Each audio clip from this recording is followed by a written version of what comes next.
ఈరోజు తెలంగాణ రాష్ట్రంలో బలమైన శక్తిగా ఉన్నటువంటి బీఆర్ఎస్ పార్టీని, తెలంగాణ రాష్ట్రానికి ఎప్పటికైనా శ్రీరామరక్షగా ఉన్నటువంటి కేసీఆర్ నాయకత్వాన్ని బలహీనపరచాలా అనే ప్రయత్నం చాలా సందర్భాల్లో అటు బీజేపీ పార్టీ కానీ కాంగ్రెస్ పార్టీ రెండు పార్టీలు కలిసి చేసినటువంటి సందర్భాలు ఎన్నో ఉన్నాయి, ఇంకా కనపడుతూనే ఉన్నాయి.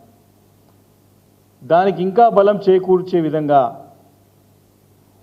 మరి చాలా సందర్భాల్లో బీఆర్ఎస్ పార్టీ పదే పదే చెబుతూ వస్తోంది, చాలా సందర్భాల్లో నిరూపించింది కాంగ్రెస్ బీజేపీ పార్టీ యొక్క బంధం ఏ రకంగా ఉందో తెలంగాణ రాష్ట్రంలో అని చెప్పేసి.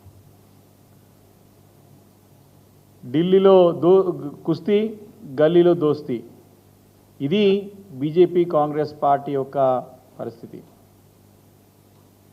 దాంట్లో ముఖ్యంగా ఈరోజు మన రాష్ట్రం నుంచి కేంద్రంలో కీలక పదవి చేపడుతున్నటువంటి బండి సంజయ్ కుమార్ గారు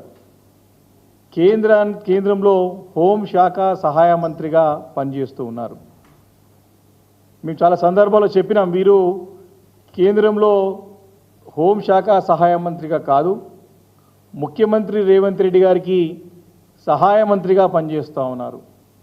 దానికి చాలా ఉదాహరణలు బండి సంజయ్ కుమార్ గారు మాట్లాడిన సందర్భం గుర్తు చేశాం. ఒకానొక సందర్భంలోనైతే వారు ఒక అడుగు ముందుకు వేసి ముఖ్యమంత్రి రేవంత్ రెడ్డి గారిని పదవి దించే ప్రయత్నం జరుగుతూ ఉంది. వారి పార్టీలో జాగ్రత్త ఉండాలి రేవంత్ రెడ్డి గారు, తన యొక్క మంత్రులు కొంతమంది కాంగ్రెస్ పార్టీ నాయకులు తనని సీటు నుంచి దింపే ప్రయత్నం చేస్తున్నారు, తను జాగ్రత్తగా ఉండాలని చెప్పేసి కూడా బాహటంగా ఓపెన్గానే కేంద్రంలో హోంశాఖ సహాయ మంత్రి కీలక పదవి చేపట్టినటువంటి బండి సంజయ్ కుమార్ గారు ఓపెన్ పత్రికా విలేకరుల సమావేశంలో పత్రికా ముఖంగా ఈ స్టేట్మెంట్ చేసే సంగతిని గుర్తు చేస్తా ఉన్నాను. అంతకుముందు కూడా మరిద్దరం ఎట్లా ఉండొచ్చు, కేసీఆర్ గారి పార్టీని లేకుండా చేయాలని చెప్పేసి కూడా బాహాటంగా అన్నటువంటి స్టేట్మెంట్ కూడా చెప్పిన సందర్భాలు చాలా సందర్భాలు చెప్పినటువంటి ఆ ఒక స్టేట్మెంట్ కూడా మరి మేము చెప్పడం జరిగింది. మరి ఈరోజు కూడా ఈ బాండేజ్ ఏదైతే ఉందో, RS brothers bondage, Revanth Sanjay యొక్క బాండేజ్ ఎంత స్థిరంగా, ఎంత గట్టిగా, ఎంత స్ట్రాంగ్గా, ఎంత దృఢంగా ఉందంటే ఫెవికోల్ బాండేజ్ కంటే, ఫెవికోల్ బంధం కంటే వీళ్ళిద్దరి బంధం ఎక్కువైంది. ఎట్లయితే రేవంత్ని సంజయ్ని విడదీయని బంధం ఫెవికోల్ బంధంగా ఈరోజు అవతరించి ఈరోజు వారి ఇద్దరి యొక్క రూపాయికార ఒప్పందం అనుకోండి, వారి యొక్క స్నేహపూర్వకమైనటువంటి వాతావరణం అనుకోండి, ఏ రకంగా ఒకరినొకరు కాపాడుకుంటున్నారు అనుకోండి, బాహటంగా బయటపడుతూ వస్తూ ఉన్నది. ఈ ఆర్ఎస్ బ్రదర్స్ అని మేము చెప్తా ఉన్నాం. ఈ ఆర్ఎస్ బ్రదర్స్ ఫెవికోల్ బాండేజ్ కంటే ఇంకా గట్టి బాండేజ్ అయిపోయింది. ఇద్దరి యొక్క బంధం విడదీరాని బంధంగా అయిందని చెప్పడానికి ఎలాంటి సందేహం లేదు. దానికి చాలా ఉదాహరణలు ఉన్నాయి, నేను ఒకటి చెప్పుకుంటూ వస్తాను. ముఖ్యమంత్రి రేవంత్ రెడ్డి గారు తన సొంత కొడంగల్ ప్రాతినిధ్యం వహించేటువంటి శాసనసభ నియోజకవర్గం కొడంగల్లో గడిచిన మూడు రోజులుగా లగచెర్ల గ్రామంలో జరుగుతున్నటువంటి అన్యాయాలు, ఆక్రమణలు, అక్కడ దౌర్జన్యం, దాడులు, అక్రమ అరెస్టులు, వారిని రాత్రిపూట వెళ్ళి ఇంటర్నెట్ బంద్ చేసి కరెంటు తీసేసి దౌర్జన్యంగా తీసుకొచ్చి అరెస్ట్ చేయడాలు, వీటన్నిటిని చూస్తూ ఉన్నాం. 3 రోజుల నుంచి కూడా జరుగుతూ ఉన్నది. మరి కేంద్రంలో కీలక పదవి పోషిస్తున్నటువంటి తెలంగాణ రాష్ట్రానికి చెందినటువంటి పార్లమెంట్ సభ్యుడు, హోంశాఖ సహాయ మంత్రి బాధ్యతలు ఉన్నటువంటి కీలక పదవులు ఉన్నటువంటి బండి సంజయ్ గారు ఎందుకు నోరు మెదపడు? నోరు పడిపోయిందా?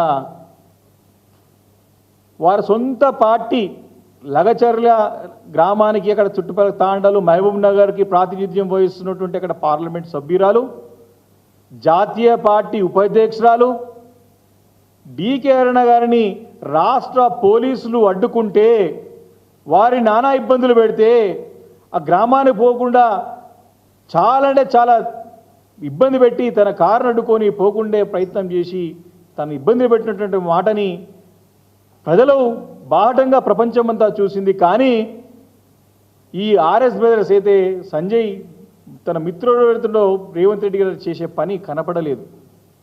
తన సొంత పార్టీ పార్లమెంట్ సభ్యురాలు వారిని అడ్డుకున్నా ఇప్పటి వరకు కూడా బండి సంజయ్ గారు నోరు మెదపలేడు. అంటే వారిద్దరి యొక్క అనుబంధం ఎంత గట్టి అనుబంధం ఉందో మనకు స్పష్టంగా అర్థమవుతా ఉన్నది. తన పార్లమెంట్ సభ్యులకి మరి ఇబ్బంది కలిగినా వారికి దౌర్జన్యంగా పోకుండా అడ్డుకున్నా వారి హక్కులను కాలరాస్తున్నా కీలక పరిధిలో ఉన్నటువంటి బండి సంజయ్ గారు స్పందిస్తలేడంటే రేవంత్ రెడ్డి గారు పదవిలో ఉండాలి, చక్కగా ఉండాలి, దౌర్జన్యాలు చేసుకోవాలా, అక్రమాలు చేసుకోవాలా, వ్యాపారాలు చేసుకోవాలా, అండర్స్టాండింగ్ ఉండాలని చెప్పేసి స్పష్టంగా అర్థమవుతా ఉన్నది. గత 3 రోజుల నుంచి మనం చూస్తూ ఉన్నాం. మనం అక్కడ లగచరులో దళిత గిరిజన బడుగు బలహీన వర్గాల పేద రైతుల యొక్క భూములని దౌర్జన్యంగా అక్రమంగా అన్యాయంగా లాక్కునే ప్రయత్నం చేస్తూ ఊర్లకు ఊర్లే తరుముకుంటూ ఈరోజు ఆటవిక పాలన కొనసాగిస్తూ అనాగరిక వైపు అడుగులేస్తూ ముందు పోతున్నటువంటి రేవంత్ రెడ్డి గారిని ప్రశ్నించకపోగా వారి యొక్క అసమర్థతని వారి యొక్క అనైతికంగా చేపడుతున్నటువంటి పనులని అడ్డుకోలేక నోరు మాట్లాడడానికి నోరు రాక ముఖం చూపెట్టలేక ఎక్కడ నిద్రపోతున్నాడు బండి సంజయ్ కుమార్ గారని ఈరోజు బీఆర్ఎస్ పార్టీ మేము ప్రశ్నిస్తూ ఉన్నాం. ఇంత పెద్ద సమస్య ఈరోజు కొడంగల్ అంతా కూడా అగ్నిగుండంలాగా రగిలిపోతూ ఉంటే, గిరిజనులు ఇబ్బంది పడుతూ ఉంటే, రాష్ట్ర వ్యాప్తంగా అంత గిరిజన తాండాలు కదులుతూ ఉంటే ఎక్కడ పోయిండు కేంద్ర మంత్రి అని నేను ప్రశ్నిస్తూ ఉన్నాను.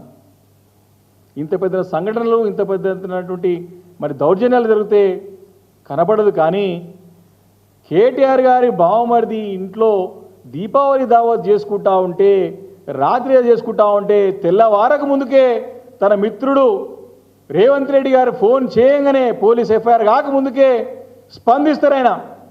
ఇదేదో జాతీయ సమస్యగా కేటీఆర్ గారు అక్కడ ఉన్నాడు, నా నెట్వర్క్ ద్వారా నాకు సమాచారం వచ్చింది, నా నెట్వర్క్ ద్వారా వారు 15 నిమిషాల ముందే పోయిండు, ఇది డ్రగ్ పార్టీ, ఇది ఇంకేదో పార్టీ, ఇమ్మీడియట్గా కేటీఆర్ గారు అరెస్ట్ చేయాలని చెప్పేసి మహానుభావుడు, సోకాల్ మహానుభావుడు,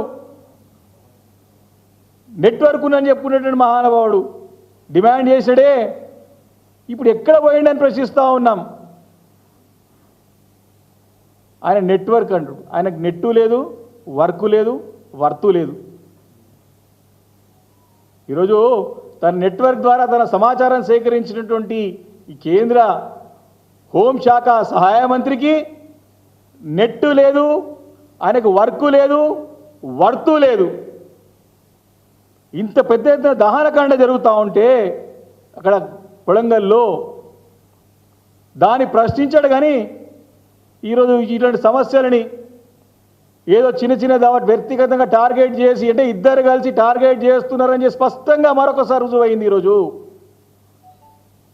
అనేక సందర్భాల్లో రేవంత్ రెడ్డి గారు ఫోన్ చేసి చదివిన స్క్రిప్ట్నే బండి సంజయ్ గారు చదువుతా ఉన్నారు. వీరిని కేంద్రంలో రక్షించేది కేంద్ర హోంశాఖ సహాయ మంత్రి బండి సంజయ్ కుమార్ గారే. మా పార్టీ కార్యనిర్వాహక అధ్యక్షులు చాలా స్పష్టంగా అన్ని ఆధారాలతో పాటు అమృత్ టెండర్లో తన సొంత బావమరిదికి లబ్ధి చేకూరే విధంగా చర్య తీసుకున్నారని చెప్పేసి ఆధారాలతో పాటు మొన్న కూడా కేంద్ర మంత్రికి ఖట్టర్ గారికి లిఖితపూర్వకంగా ఇచ్చినటువంటి సంగతిని గుర్తు చేస్తా ఉన్నాను.